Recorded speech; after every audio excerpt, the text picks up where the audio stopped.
Cardinals Corner from Arizona Sports. Cardinals Corner from Arizona Sports with Tyler Drake and Lauren Koval.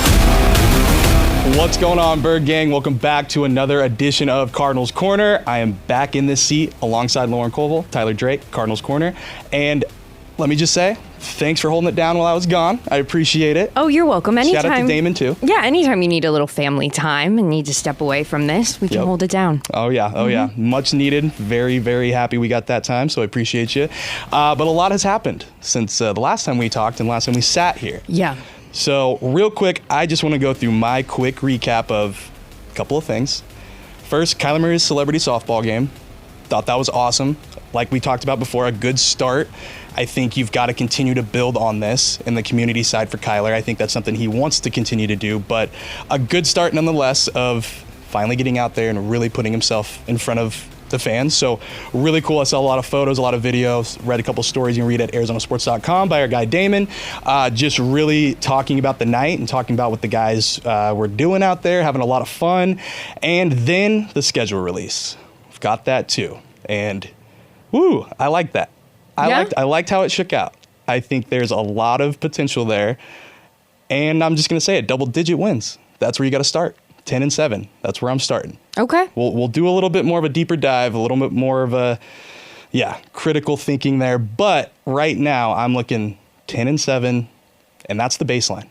Mm-hmm. After going 8-9, got to keep going forward. It can't just be a one-game improvement. You've got to get to double digits. And I hope that you're right. I have them going 8-9. I know you do. Mm-hmm. That's why I keep looking at you when I said 10-7. Yep, as if inciting a little bit of violence across from me. I think it's possible that they go 10-7. I think this is the year for that change. It's sort of, this is the year of anticipation. If that doesn't happen, if we don't see improvements this year, you really have to think about a lot of turnover in this offseason. So I am cautiously optimistic, while also this Cardinals team hasn't shown me the ability to get to double-digit wins, so I'm going to hold out until I see that team. Okay. I can respect it.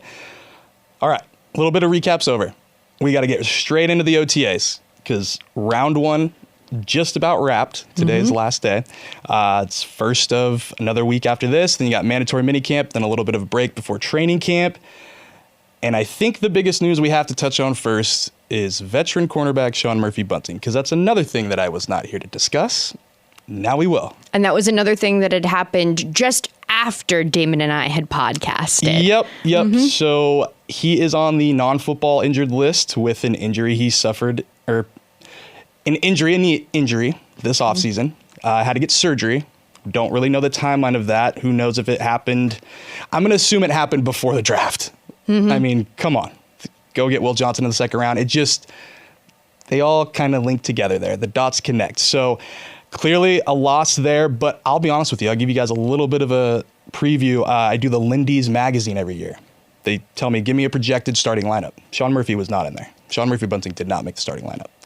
So Garrett Williams, Max Melton, Will Johnson, it's on you guys. Mm-hmm. Starling Thomas too as well.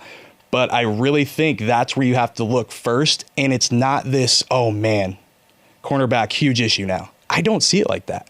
I see it as, they lost a veteran voice in there. He can still be there and still, give his thoughts and his whatever. But outside of that, I think this is actually going to help the Cardinals in their development of these young guys, especially a guy like Will Johnson. If he stays healthy, gets just thrusted into that starting lineup right away, the guy wants to show people what he's made of. That's a great way to do it. Now that's the question. Can he stay healthy? Mm-hmm. Because he's had a plethora of health issues and injuries during his time over at Michigan.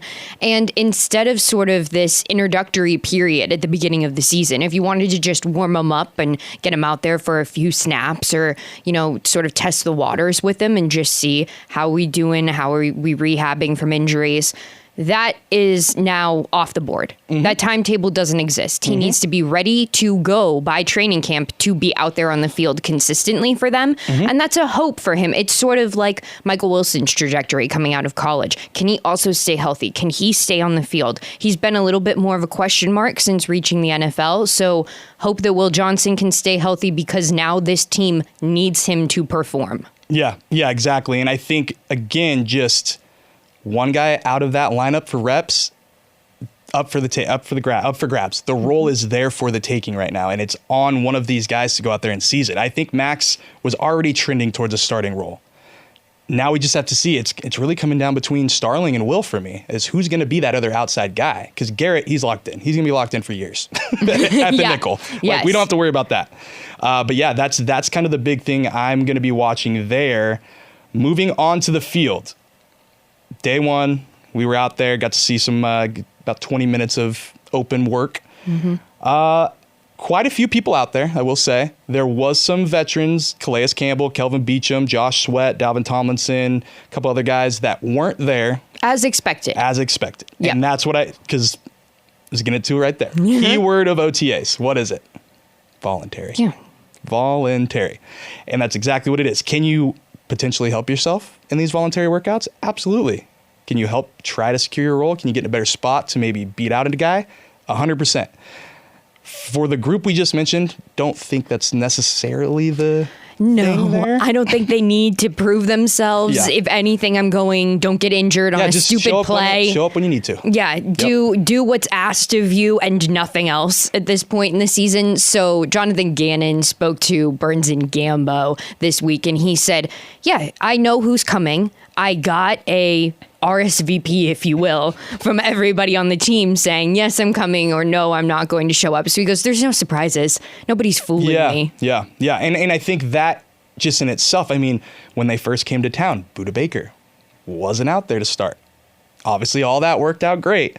But this is just one of those other things. It's so little, but it's such a refreshing note of, it's really great. We don't have to worry about this. Yeah. Except for one name. Walter Nolan III working off to the side. We'll have to see what's going on there. Hope it's not a holdout situation. I don't think so, because the fact that he was actually doing something as opposed to what a Shamar Stewart was doing and just completely just watching, that kind of showed me something different. But then that goes to the next thing. What's he ramping up from? What's he trying to get back from? So... And I feel like it's more popular in today's NFL is, I don't want to say necessarily always the egos of these guys coming out of the draft, but I feel like there's been a lot more focus on, hey, I know I'm highly touted. I know where I can go. So maybe I'm going to hold out for a little bit more than you were willing to offer me. It doesn't seem like Nolan's doing that. I don't think so. At all. But like you said, it makes you wonder. Yes. It's a question mark. Perks the ears up. If Will Johnson was in that same spot, we'd be talking about it too, because it's with his injury history. It's just one of those things. So definitely, I mean, that was one of the biggest takeaways from OTAs. It's just Walter Nolan not doing a ton, because he did do stuff at rookie minicamp.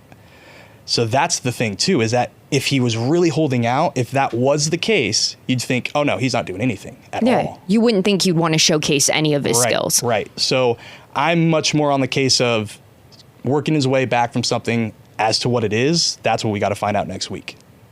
And that's what you'll find out next week. That's Boots on the ground. Come on. It is going to be, I mean, that might be one of the first questions that Jonathan Gannon gets asked, because it's just, I imagine, that's one of the biggest question marks right now heading into round 2. All right. When you look at year 2 guys, who stands out the most in terms of transformation this offseason? Well, 2 come to mind immediately. And it's because of how physically big they've gotten. And that would be Darius Robinson and Marvin Harrison Jr. I got to speak to both of them before the season last year. And you always have this moment where they come in and shake their hand, and you're sort of doing right before you interview them, you have about 2 minutes, 3 minutes of chit chat. Exactly. Yeah. Hi, I know who you are. Here's who I am kind of situation. Exactly. And chatting with both of them, incredibly sweet, very shy and quiet guys, which always sort of surprises me when you meet football players. You're like, oh, that big body is a shy guy in there. But both incredibly nice, incredibly sweet guys. I've got to speak to both of them since then. And they're the kind of character guys that Jonathan Gannon talks about bringing in to this team. That being said, show up for OTAs, and I'm like, oh my God. Darius Robinson looks like he could run through a brick wall and win. Yeah. Oh, yeah. He looks like the Cardinals' Incredible Hulk now. Yes. He was out there just checking out rookie minicamp. just getting a really early look at the guys on the field, and it was just like, whoa. And he was standing next to James Conner, and James Conner is not a little dude at any, but he made James Conner look like the dude needs to go hit the gym again kind of situation. James Conner, who has quite a diligent workout routine. Yeah. Trey Benson shared it in detail. Oh, James Conner, he talked to us and says he is not about taking reps off, not about taking these voluntary days off. Like, this is what he's about. And really, the Cardinals have to save him from himself at times because the guy is so determined to just get after it. But yeah, Darius Robinson, just personally, talking to him on Wednesday, I was so impressed with the amount of just not only like football terminology and just talking football, talking X's and O's, talking about just his rookie season and how tough it was and the closure he had to get going back home this offseason with the passing of his mother and going through the highest of highs and lowest of lows and just all of these things, like, really put his heart out there and really gave us a lot. I mean, I told everybody on Twitter, like, he stole the show for guys talking because he just came out there and laid it out there. And I just really appreciate that kind of honesty and the fact that you can tell the guy is just chomping at the bit to get out there and prove why he was a first round pick. And I think towards the end of that press conference is what sort of was a light bulb moment for a lot of people, because he goes, I think that I'm forgotten on this team in terms of like fans and expectations of this line room. He's like, yeah, I didn't get to showcase anything I wanted to last season. So I think people tend to forget to some degree that I exist on this team because you didn't get to see what I was capable of doing. And now this upcoming season, I'm going to show everybody what I can do. And that's my goal. Yep. And exactly. And I think Marvin's got that kind of same mentality, even though he had 8 touchdowns, and you can't be mad at that. But the same thing is, yeah, he wants to take that next step. And I thought it was really interesting, too, of talking with Kyler Murray back before the softball game and then having Drew Petzing talk with us on Wednesday about getting better at broken plays. That's one thing that Kyler said personally he wants to get better at, the team wants to get better at. Drew Petzing reiterating that. And then you look at some of the plays that he connected with Marvin on. There it is. Yeah. And how do you get better at that? Chemistry, knowing where to go in scramble drills, and I think this offseason is really beneficial for them. Just not only what they're doing on the field, but just them being together off the field. Yeah. Them being together at a softball game, them being together just doing these things. I mean, Marvin going to the basketball game and dunking on people. Like, just that kind of stuff, I think, is only going to help him just maybe relax a little bit more. And Trey McBride had talked about this week just how he formed those building blocks with Kyler to have a strong relationship. And sort of these are the fundamentals of a good on the field and off the field relationship with Kyler. And here's how basically he built that relationship with him. And laying out those fundamental building blocks, I think, is a great start because it shows where everybody on this team's at. Trey going, hey, Marvin, here's how I did it. Yep. If you want to take some notes from who was the highest paid tight end in the NFL for that time, that you follow and listen to him. Yeah. Use his guidance. You've got tools on this team, even though they're really young guys. They're talented young guys who can help other people around. And I feel like that is the greatest sense being down at Cardinals in a way it hasn't been in years past, is that these young guys are helping each other and are genuinely motivating each other in a way that I haven't seen before. Yeah, that's a really good point. And you can see that it's very much team first. I think everybody talks about team over me. You got to do it. You got to show it. You can't just talk about it. You got to be about it. And I think through the just progression of this regime, it's just getting even more tighter, close knit. And even with all of these new position coaches they're bringing in, even with some of these big name guys they're bringing in, it just seems like, all right, you're coming over here. This is what we're about. Either get on board or get off. And you got to hope that everybody commits to that. Yep. And once they do, now it's time to make that off the field impression on the field. Definitely. All right, OTA battles. What's the top one you're looking for? And not even necessarily a battle here, but I'm looking for who steps up in that cornerback room. Okay. Because that is what is drawing my eye because Sean Murphy-Bunting's out, but also because it's a room we discussed all last year of who's going to show their star power, who's going to step up to be the leader of that room. I mean, we had Max Melton and Elijah Jones in here before the season last year. Elijah Jones was on the field, so yes, progression is going. Yes, which was exciting to see. Yep. Another guy in that room who it's like, okay, can he step up and pick up some of those snaps that are now going to be left out there? That could really add for sure. Him and Will, I think, are the same size. Yeah, Yep. and you can tell out there on the field. And that being said, we talked about the cornerback room as a whole, like who's going to be the leader. And Max and Elijah were like, well, it's Sean. And like, we'll follow in his footsteps. Okay, he's not out there anymore. Yep. Now who's going to be the leader of this team? Is that a positional battle for leader of the cornerback room? Not necessarily, but it's something that you can pick up on pretty early on in OTAs here. Yep. For me, all my eyes are going to is inside linebacker. What? And guard. Wow. You've never spoken or written about this before. You're right. Never. Yeah, I mean, Cody Simon. Can he actually crack this starting lineup? That's the thing. And it starts with where's he at in these and just the drill lines. Is he the first guy going? Is he right behind Mac? Like, those are the type of little tiny things that I want to see. Have him going against Davis Gaither. I think that's his biggest competition, but Owen Papa's still there too. And he's the freak. If he can figure it out, I think up here more, he could be a game changer for the team. And, we've had question marks about this grouping before and to see what they're going to do. It feels like we keep coming back to some of those same battles over and over again. Just like we're coming back to guard. Yeah, I think it's Isaiah Adams' job. I really do. At this point in time. And I do too, because Jonathan Gannon, when speaking this week, mentioned him immediately as guys in that. He also mentioned Tip and Xavier Weaver. Yes. Okay, keep going. Because that, yep. But basically, the way that he was talking about these guys and how he listed them in a very specific order made me perk up. It was like, JG, you're focused on these guys. Yes. These are your year 2 jump guys. It's not necessarily the Marvin Harrison Jr.'s of the bunch. It's these Tip, it's Isaiah Adams, and Weaver was a curveball in that bunch, but he obviously has a lot of attention on him. Yep, and that also is just like, well, maybe that's why they didn't really go out there and add another wide receiver, which would be very. That's a gamble. Yeah. But yeah, when he said Weaver, I was like, whoa.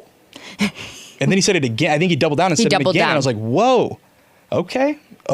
Let's see. I also think the wide receiver free agency market right now isn't it's nothing. Don't touch it. It's a bunch of guys who, if 3 years ago were out there, I'd go, go sign them. Go sign them. But right now, it's a bunch of older, injury-prone guys who you have a lot of question marks about, whose price tag is probably closer to what it was 3 years ago, thinking that they can keep that high going. The only guy of that bunch who kind of jumps out to me is Keenan Allen. Yeah. But even then, I wouldn't touch it. You've got too much in-house to try to figure out in that room and how you want everybody to line up on the field and play out, that I don't necessarily even think you can make the argument like, there needs to be a veteran, voice in that room, or Say Jones.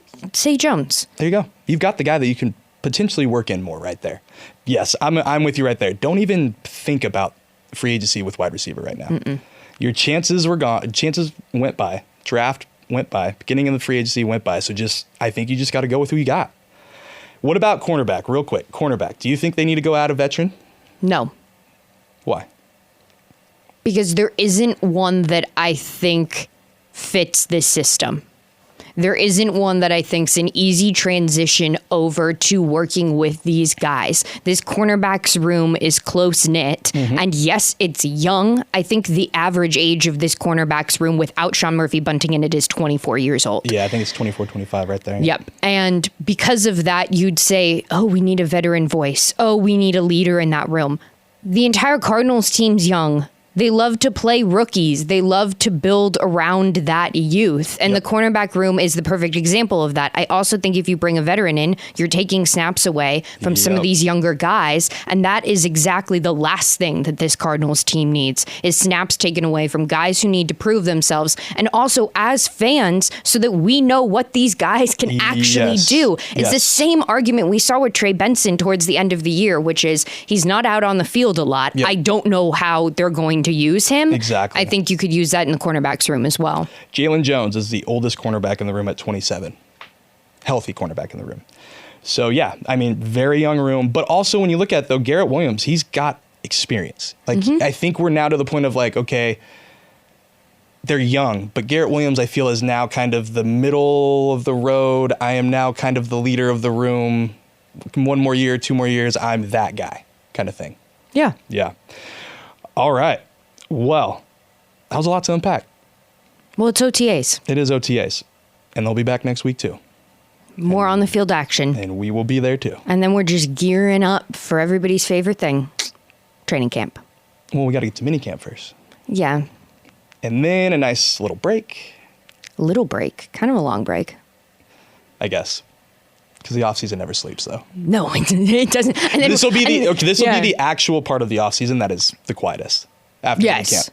Yes. Unless they go out and sign Will Hernandez for training camp. And then we'll be like, oh, okay, let's go. talk about him again. Perfect. Let's bring some musical instruments into the studio and get ready to go. Miho things. That's his brand. Mm-hmm. Yep. Yeah, there you go. I still think it'd be great. Yeah, I do too. Yep. I wonder a little bit there. Money, Health. age, health. Yep. Me too. We'll see. All right. Well, that was it. Welcome back, by the way. Welcome back. Yes. Thank you. Another great episode for sure. You can follow me at TDrake for Sports. Follow Lauren at Colville_Lauren. Follow show at AZ Cards Corner. And like we just said, we will have a ton of interviews coming over 98.7. We will be there at, I almost said training camp. Thank you. Sorry, I put that in your ear. At voluntary OTAs and eventually mini camp and eventually training camp. We'll all be there. Yeah. So yeah, keep it locked on the Arizona Sports app. We'll have more coming for you. Go follow us on YouTube. And all that good stuff. There you go. We'll catch you guys next time.